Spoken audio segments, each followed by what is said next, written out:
Hey, everybody. Welcome to this month's LinkedIn Live. Super excited to come back and bring you part two of our LinkedIn Live. As always, we appreciate people tuning in and joining us for this month's LinkedIn Live. And for those of you that remember, I've got Dan Olson here, one of our directors, oversees some of our payment integrity work here. And for those of you that remember from our part one, Dan spent a number of years at the Illinois OIG working in the healthcare space. And then he spent a very long time over at one of the big four, Deloitte in particular, helping to build and develop their analytics tool. And so we're going to continue this conversation and talking about all things data.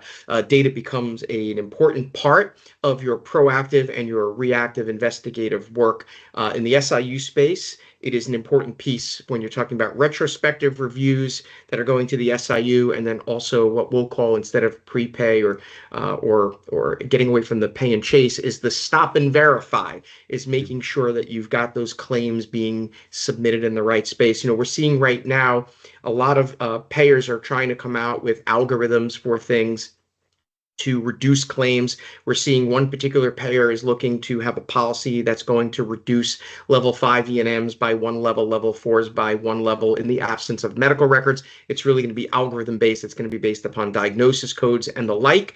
And for years, we've known that the payers are looking to find opportunities where claims could be denied strictly based upon data without having to have that human interaction and the human intelligence. And so when we're talking about data, as we want to wrap this up on this conversation, there are two areas that become kind of the end all be all, and it really starts with the life cycle of a claim, and then the other piece of it is proper modeling of your analytics to be able to stop the claim from being paid or ensure that the claim that's being paid is right based upon those models. And Dan, we talk a lot offline and we've talked a lot online about the importance of investigators understanding the life cycle of a claim. And most investigators will ask the question about why they need to understand the life cycle of a claim. And when we're talking about the life cycle of a claim, we're talking about everything from when that claim is first submitted to the payer, whether it be through what's called an EDI, electronic data interface, which is the way that claim gets processed. In the Medicare world, they talk about the 837 file, and the 837 file is the cumulative file of claims that are submitted to the Medicare program through what is also known as, at the end of the day, the CMS 1500 form. For those of you that have been in the space a long time and you still use HCFA, people remember it as the HCFA form, the HCFA 1500, or just the 1500 form. And the 1500 form contains optional and mandatory fields. And assuming that all of the mandatory fields are in that claim, it then gets uploaded in through that EDI, which is the interface, into that 837 file, which is that cumulative, and it gets processed. But an important thing happens when that claim is received by the payer, and that important thing is that the payers append that billing file. They append that billing file with a bunch of other things. For example, a document control number. They put in when it's received, time and date stamping, and all of that. When a claim is denied, that document control number gets a number appended to it. If it's resubmitted, it has other numbers. So Dan, it's important to know this because as an investigator, things like document control numbers and timestamps and the like give investigators clues into the process by which the provider was doing what they're doing to get that claim submitted and then ultimately paid. Right. Yeah, Eric, a great lead in there, and absolutely correct. I mean, having a foundational understanding of the claims process is really critical. And, often we'll refer to it as the adjudication process. In other words, the claim is submitted into a warehouse, a fiscal intermediary, some sort of claims processing engine to be able to go through a series of what are often called front-end editing to see, is that claim, has it properly been formatted? There's things called a syntax error, which would be, is a date in the date field, are alphanumeric characters in the proper field? Those are more of the simple edits that are referred to. But then there's also plan-specific or contract-specific edits that are coming in and being applied against those claims. Does it have a proper number, procedure code modifier? If it's an institutional claim, is there a revenue code appended to it? And then to what you're saying, what is really, really important is it has many names. It could be a document control number, a transaction control number. Anyway, it's a smart number. Is what is appended to each and every claim that comes in. And you had mentioned like date and timestamp. Often that's what's with a Julian date. And so the Julian date is embedded within each of those claims so that there is a clear tracking of absolutely everything that comes in to be processed. And that's really, really important. And again, to the idea of the intelligence of the claim is most usually the suffix of the claim, the original claim, will be 00. So that way it's important as an investigator to know that if you see that 00 on a claim, it's like, okay, on September 10th, this claim came in at 1:32, and here's the number appended to it. Right. And Dan, just interrupt you for a minute. Yeah. If you can just explain to people that may not understand, how is a Julian date? What is a Julian date? How is it created? Right. Because that becomes an important piece, because knowing that your document control number or your transaction control number, and payers may change this, they may use some other convention. I think Julian dates is the common one, but I think it's important. Investigators should fully understand that document control number, each digit in that document control number has a specific meaning. Oftentimes it starts with the Julian. Yes, absolutely. Right. And so, it goes way back into the Julian times. I mean, literally. And so, like you had said, every digit has a specific meaning, and whether, obviously it's going to contain the date, it's going to, the year, the month, the day, the time, etc. And so, again, you can track. And so you will know within split seconds as those claims are coming in, which one preceded which one. And there's also a sequential number associated with it. So it's not just the Julian date, but also there's a sequence. And then at the end, again, it's going to have, typically a 2-digit suffix to determine if it's the original claim or the adjusted claim. And so from an investigative standpoint, this is really important. Right. And the take home for that is the reason why that is important is because if we have an instance where a provider submitted a claim and the claim was rejected, sometimes within that Julian number or that document control number, the reason for the denial, because remember, we're talking about a claim that's been submitted that is in the absence of a medical record. It is legitimately just the numerical pieces of the puzzle that give pause to whether it's considered a clean claim or not. Now, generally in the CMS space, now many states have clean claim laws. CMS has a clean claims regulation that essentially says that if the claim is free of errors or omissions, it is considered to be a payable claim. And so what you need to understand is when a claim gets rejected, and it's rejected just based upon the data, what is the reason behind it? And when looking at a claim and seeing that it was not paid, you may not know why, because you may have to understand about what's behind that claim.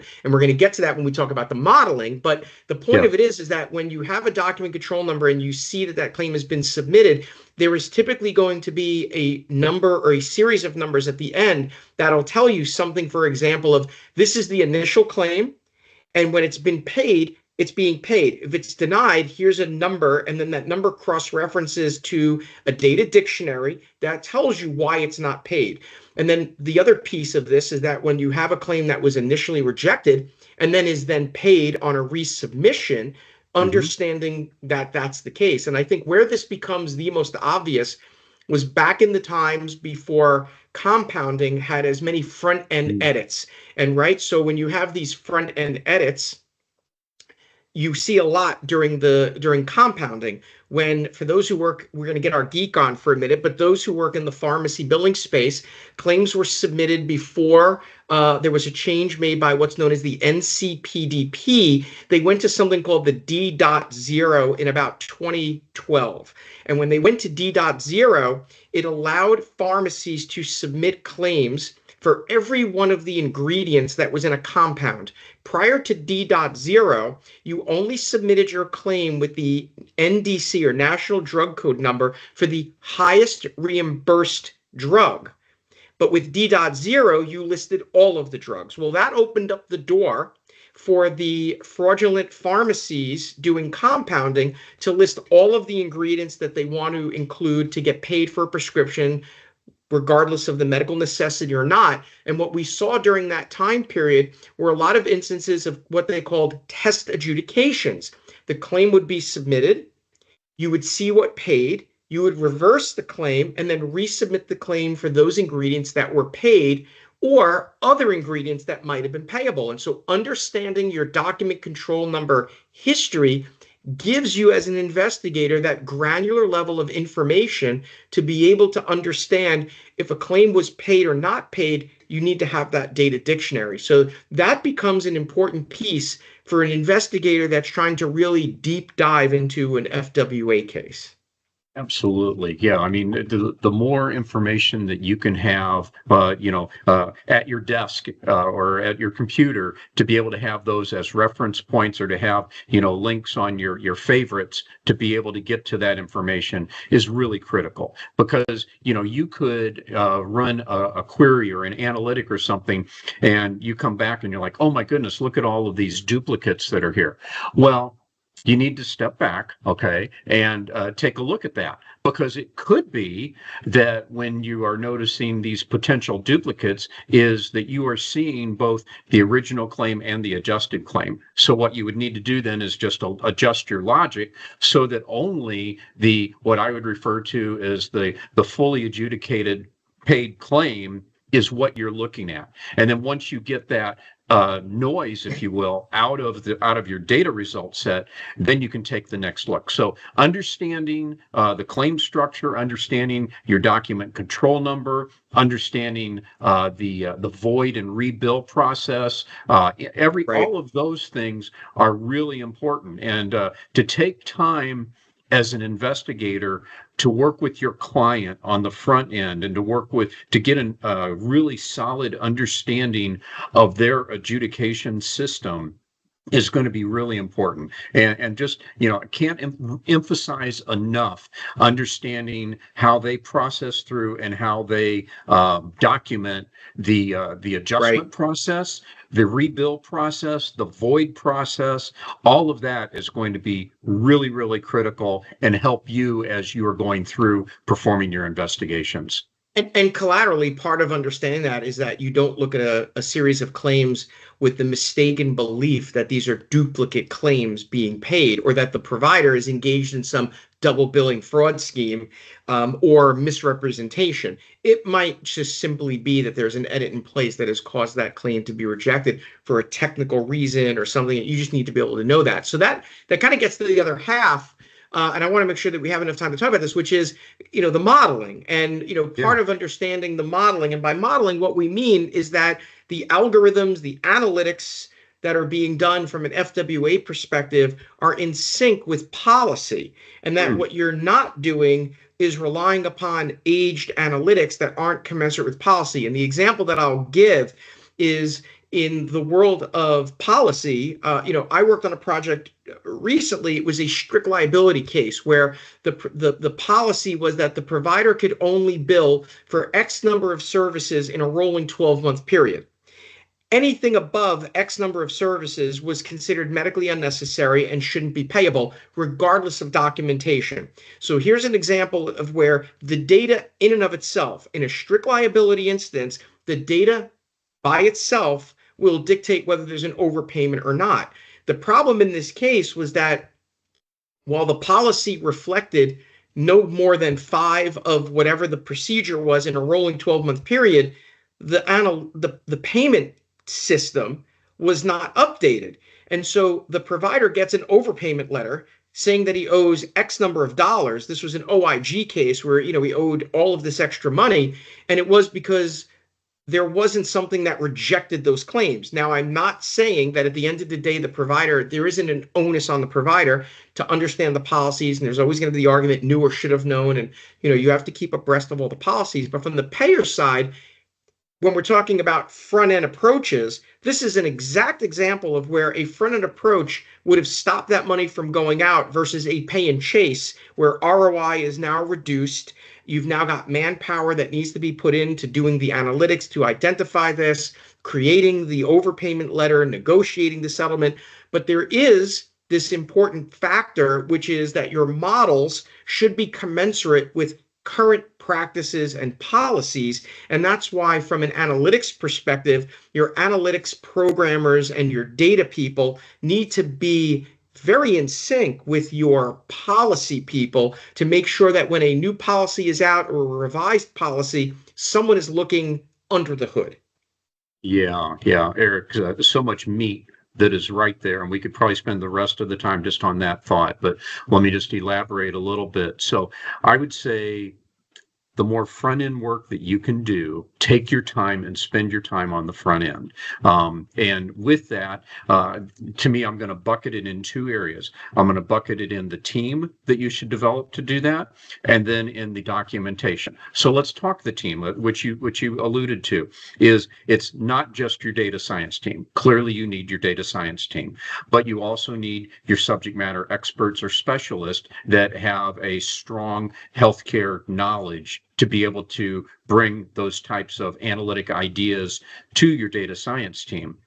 But clearly engaging a representation of your Medicare or Medicaid policy group also is a critical factor. And if you want to bring in or need to bring in clinicians to be able to support that, if you're getting into something that is highly specialized, like traumatic brain injury or something in the pharmaceutical area, those are the components, in my opinion, of a good baseline team to have to develop your analytics out.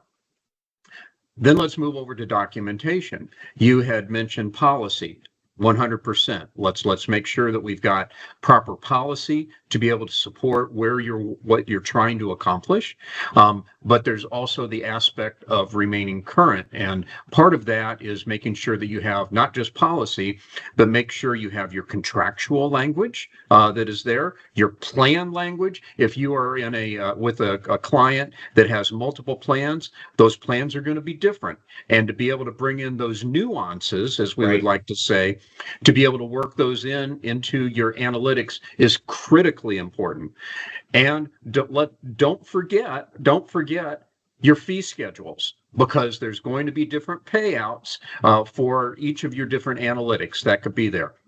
Now, what is often, what could be forgotten, and we'd be remiss to forget this, would be making sure that you have access to your provider manuals, your provider bulletins that come out perhaps weekly or quarterly, monthly, whatever, and then also staying in touch with your policy team for any type of email that may have temporarily overridden or disabled an edit. And so sometimes those will kind of come in on the back end after you think you've really gotten something. But those are things that, that type of documentation coupled with the team are just the marriage you need to have to develop a well thought out analytic and then be able to move forward with development. Well, and you brought up the point that my big take home when you talked about contractual agreements. And when we're talking about the contractual agreements, what we're really talking about is what are the contractual obligations between the in-network provider and the payer. One of the things that we see all the time, and I think is commonplace, is that the contracts may not be the same across the board. You and I could both be cardiologists in the same geographic area and both be in network with a particular payer and have certain nuances to those contracts that may not be the same.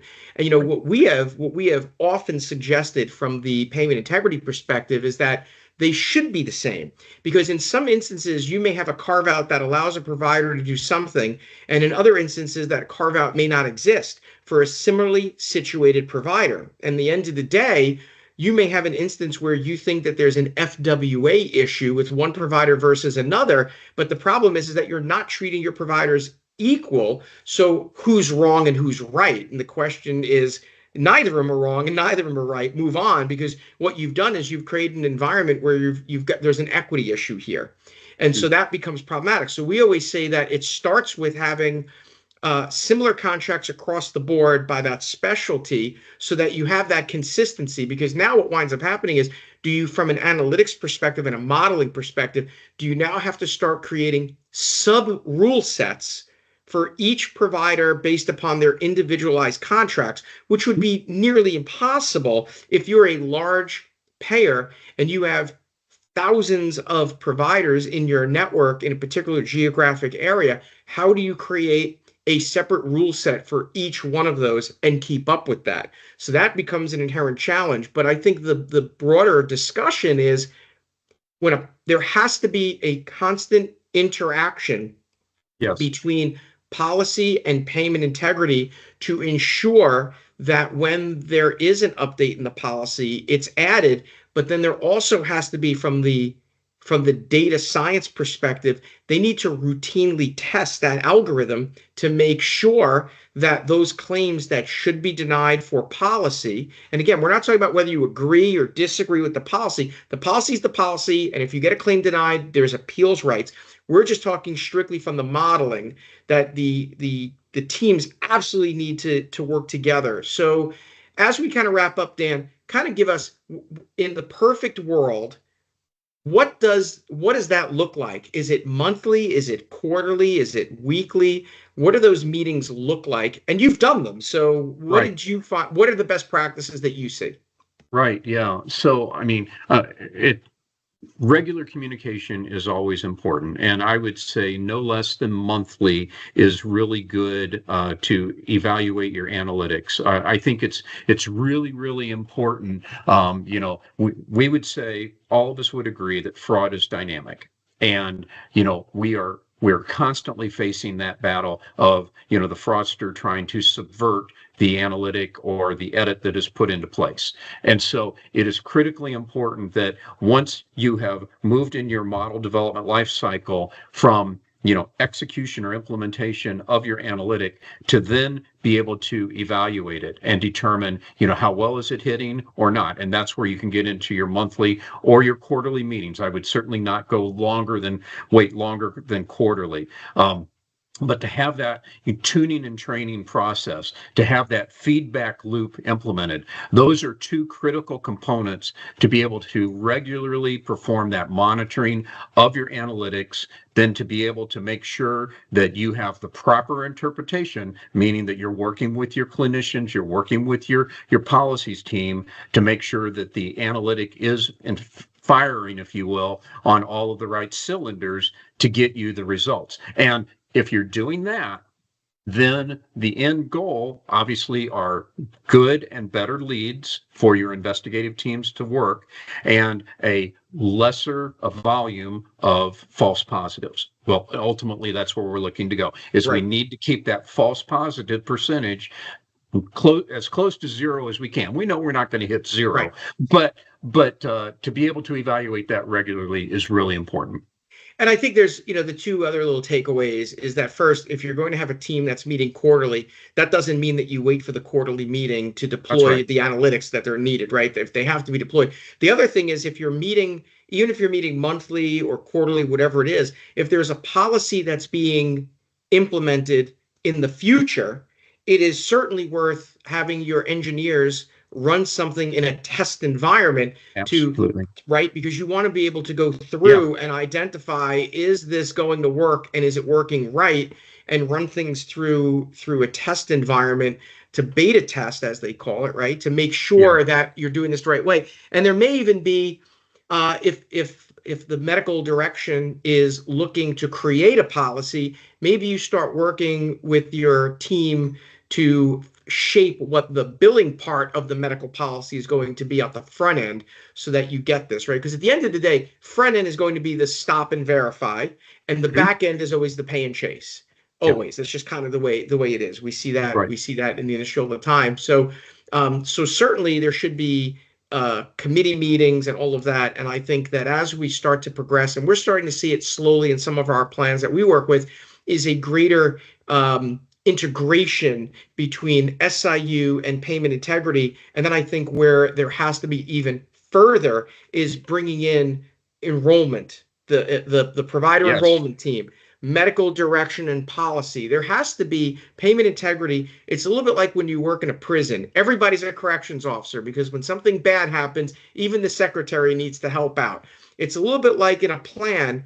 Payment integrity is a little bit of everybody's responsibility. And so there are going to be teams that need to be a little bit more conversant in things than others, but everybody needs to kind of be on the same page. And that's where you kind of have to have someone who maybe speaks a lot of different languages. They speak payment integrity, they speak SIU, they speak data, they speak policy, and kind of bring that all into one place. So it's probably, this becomes really one of the most important pieces of the fraud, waste, abuse, and the payment integrity continuum that oftentimes I think goes at the wayside. And we see it because we see instances in which there's a policy violation that ultimately led to a payment being made, which makes you scratch your head and say, why was this paid? Now, the great example as we wrap up is we see all the time with DME claims or ancillary claims. Claims get paid and then there's no corresponding E&M, right? And the argument is, why is this claim being paid when there's no E&M? Well, the simple answer is in the Medicare space, for example, in most of the commercial spaces, the provider has 12 months to submit their claim. And so you can't hold a claim for 12 months when the unscrupulous DME provider or the genetic tester or the ancillary services provider submits their claim the day after the service was rendered. I'm putting that in air quotes because it mostly isn't. You can't sit and wait for the E&M to come, right? But there are some things that you could do, right? I mean, when that ancillary provider submits a claim and the referring provider is Dr. Eric Rubenstein, and Dr. Eric Rubenstein has no E&Ms in their history with that patient, maybe that becomes a front-end piece of the puzzle. But again, there's some regulatory issues and discussions like that. So oftentimes you can have the greatest of algorithms, but the unscrupulous providers are going to do some other things where the claim is clean on its face. But the goal is to work towards being able to have a strong analytics tool that is as up to date with policy as the policy is. Collaterally, we just did an OIG roundtable, and we brought up the fact that skin substitutes were brought up as a huge area of weakness by the OIG in a recent study, and we kind of said, okay, that's not a surprise. We've been hearing about skin substitutes for the past several years. So what is being done, right? It's getting in front of these schemes when you know them and modeling your data and having an algorithm that's commensurate with what policy is, or understanding what policy is and making sure that it works both ways. It's not necessarily a cart before the horse or the other way. These things work symbiotically together. So important stuff, Dan. I wish we had more time. We could talk about this for hours. For sure. I think where investigators can become better investigators is understanding that life cycle of a claim, understanding the algorithms, understanding when claims are denied, what is the reason. Sometimes it's a technical violation that nobody would ever care about, and you just need to know that. Is it more of a mismatch of data? Is it something else? What is that reason? Is the provider trying to circumvent what they're doing along the way? And data will often help you. But as we all know, data is not the end-all, be-all. Human intelligence and that human-centered design of working with the data is what ultimately brings all of the pieces together, and that's what gets you that ROI. So, and whether we like it or not, it's all about ROI. It is for sure. As always, Dan, great. I always learn something from talking to you. I know you and I could talk about this stuff for hours. We can get our data and our FWA geek on for hours on end. So as always, it's great to see you virtually or otherwise. And for those that took time out of their day to join us on this month's LinkedIn Live, we appreciate you spending the time. We appreciate the questions and comments.